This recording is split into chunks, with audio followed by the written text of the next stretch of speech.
ഈ Scorpio, Bolero, jeep അതുപോലെ ഉയരം കൂടിയ വാഹനങ്ങൾ ഓടിക്കുന്ന ആളുകൾ ഏത് വെള്ളക്കെട്ട് വന്നു കഴിഞ്ഞാലും അതിനകത്തൂടെ ധൈര്യമായിട്ട് അങ്ങ് ഇറക്കിക്കൊണ്ട് പോകും.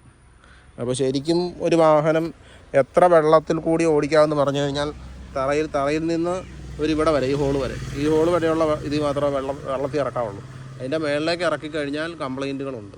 ഈ വർഷം തന്നെ 3ഓളം വണ്ടികൾ സ്റ്റാർട്ടറിന് വേണ്ടി ഇവിടെ വന്നു. അപ്പോൾ ഈ ബൊലോറോ ഒക്കെ കംപ്ലൈൻ്റ് ആയി. 2008 ബൊലോറോ സ്റ്റാർട്ടർ കംപ്ലൈൻ്റ് ആയിട്ട് വെള്ളത്തിൽ കൂടെ ഓടിച്ചതൊന്ന് പോയി. പിന്നെ ഇവിടെ പോയി നിർത്തി കഴിഞ്ഞ് പിന്നെ സ്റ്റാർട്ടായില്ല എന്ന് പറഞ്ഞാൽ സ്റ്റാർട്ടറിനകത്ത് വെള്ളം കയറി. അപ്പോൾ അതാണ് അവസ്ഥ. അപ്പോൾ ഇതിൻ്റെ മുകളിലേക്ക് വെള്ളത്തിൽ ഇറക്കി ഓടിച്ചു കഴിഞ്ഞാൽ കംപ്ലൈൻറ്റുകളുണ്ട്. അപ്പം നമ്മൾ ഒന്നുകിൽ വെള്ളത്തിൽ കൂടെ പോകുമ്പോൾ വെച്ച് സ്പീഡിൽ പോവുകയാണെങ്കിൽ ആ വെള്ളം അങ്ങ് വകഞ്ഞ് മാറ്റിയിട്ട് നമുക്ക് മുമ്പോട്ട് പോകാൻ പറ്റും. അപ്പം വെള്ളം ഇങ്ങനെ ഉള്ളിലേക്ക് കയറുകയില്ല.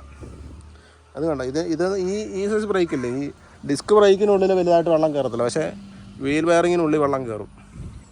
പിന്നെ ഇതിൻ്റെ മുകളിലേക്ക് പോയി കഴിഞ്ഞാൽ ഇത് കണ്ടോ, ഈ ചേസിൻ്റെ മുകളിലേക്ക് വന്നു കഴിഞ്ഞാൽ സ്റ്റാർട്ടർ അങ്ങനെ ഓരോ സാധനത്തിൻ്റെ മുകളിലേക്ക് വെള്ളം കയറും. അപ്പോൾ ശരിക്കും പറഞ്ഞാൽ നമ്മൾ വീൽ ബെയറിങ്ങിനകത്ത് പോലും വെള്ളം കയറ്റരുത്. അതൊക്കെ കുറച്ച് നാൾ ഓടിച്ച് കഴിയുമ്പോൾ ഈ സാധനം എല്ലാം കംപ്ലൈൻ്റ് ആവും. അപ്പോൾ നമ്മൾ തന്നെ മാറേണ്ടി വരും. അപ്പോൾ ഒരു വീൽ ബെയറിങ് പോയി കഴിഞ്ഞാൽ ഒരു 5000 രൂപ ചിലവാകും. അപ്പം ഒന്നുകിൽ നമ്മൾ ഇച്ചിരി വെള്ളക്കെട്ട് കണ്ടു കഴിഞ്ഞാൽ സ്പീഡിൽ അങ്ങ് പോവുകയാണെങ്കിൽ ഈ ടയർ ഇങ്ങനെ വകഞ്ഞ് മാറ്റി വെള്ളം വയറിങ്ങിനുള്ളിലൊന്നും കയറാതെ അങ്ങ് പോകാൻ പറ്റും. ഇനി സ്പീഡിൽ പോകുക എന്ന് പറഞ്ഞാൽ ഒരു 1.5 അടി വെള്ളത്തിലൊക്കെ നമ്മൾ ഇറക്കാവുള്ളൂ.